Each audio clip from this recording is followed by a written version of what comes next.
Now, although Torvald seizes the power in his relationship with Noura and refers to her as a girl, it seems that Torvald is actually the weaker and more childlike character. Dr. Rank's explanation for not wanting Torvald to enter his sick room: Torvald is so fastidious, he cannot face up to anything ugly, suggests that Dr. Rank feels Torvald must be sheltered like a child from the realities of the world. Now, furthermore, Torvald reveals himself to be childishly petty at times. So sometimes we feel that he has some childish behavior.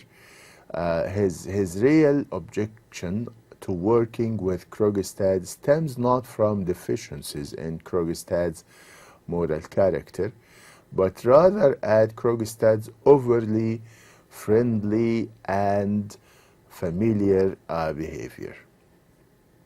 Torvald's decision to fire Krogstad stems ultimately from the fact that he feels threatened and offended by Krogstad's failure to pay him the proper respect. So this is the main reason why he wants to dismiss Krogstad out of the bank, because he was offended by Krogstad's failure to pay him the proper respect. He needs the proper respect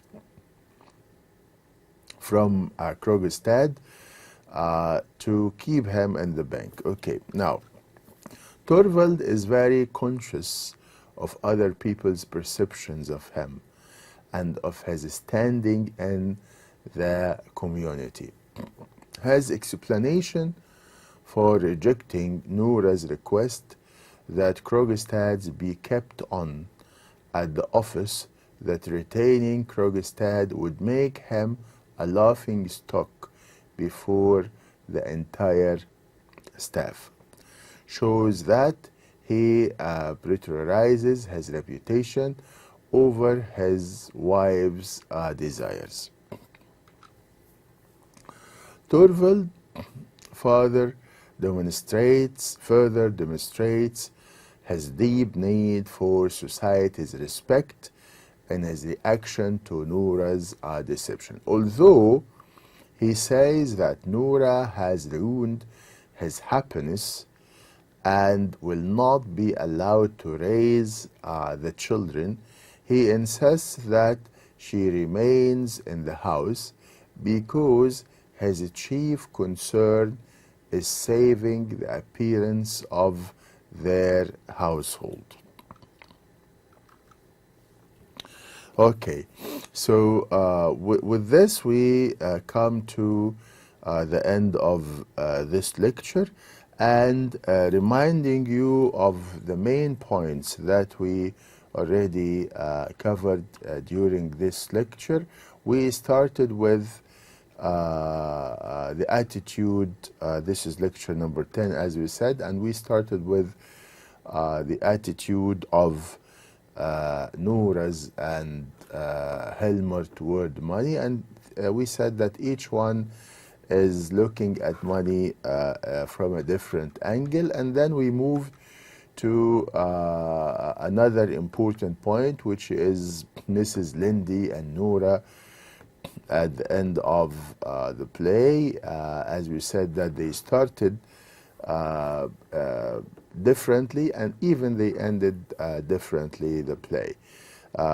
One who has a family, established family, I mean Noura, and at the end nothing at all. She does not have anything at all. And on the contrary, Lindy starts the play with having nothing, neither a husband, a children, or a job. And on the other hand, at the end of the play, she got lots of things.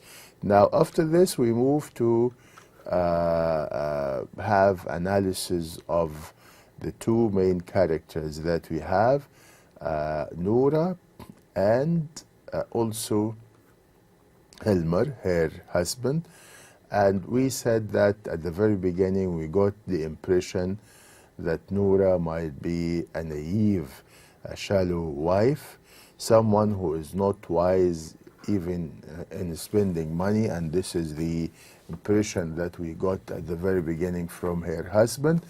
But with the progresses of the play, we changed our opinion about her, because she showed that she was a very wise wife and someone who is dedicating her life and her time to her husband and her family. And after this, we move to analyze the other main character, the character of Hilmer. And of course, Hilmer, also we were deceived at the very beginning by his character. We thought that he is a responsible husband, someone who is caring and loving to his wife, someone who is ready to sacrifice even his life for the sake of his wife. But once he is in a critical situation, he showed that he is a selfish person, only thinking about himself, only caring about his interests. He is egocentric, someone who is self-centered, and even not grateful to what his wife did towards him. Okay, now we come to the end of this lecture, lecture number 10, and inshallah we will meet soon in lecture number 11 to see what we need to know more about this interesting play.